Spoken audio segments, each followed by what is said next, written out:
అందుకే చాలా మందికి అర్థం కాని విషయం, షాలేం రాజు ఎందుకు అంత ఇదిగా ఉంటాడు అనేది. లెక్క చేయడం దేవుడిని అని. ఎందుకు లెక్క చేస్తానేంది? లెక్క చేయను నేను.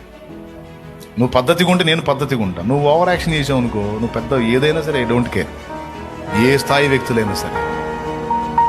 దేవుని కంటే ఎక్కువ అవకాశం లేదు. ఏంటి నీ దమ్ము? దేవుడే నా దమ్ము, దేవుడే నా దమ్ము. నేను తలుచుకుంటే నిన్ను ఒక ఆట ఆడిస్తా, నిన్ను 14 ఆటలు ఆడిస్తాడు పైన ఉన్నాడు. రా తేల్చుకుందా, అంత ఆడిచ్చు నన్ను, నీకు దమ్ముంటే ఆడిచ్చు నన్ను.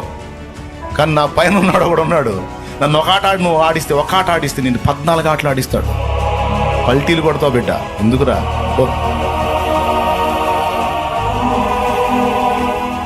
ఏంట్రా నీ బిర్రు, ఏంట్రా నీ దమ్మంటే దేవుడురా. సైన్యములకు అధిపతి యెహోవా అని ఆయనకు పేరు. నా అతిశయం, నా ఆనందం, నా ధైర్యం, నా బలం, నా ప్రభు.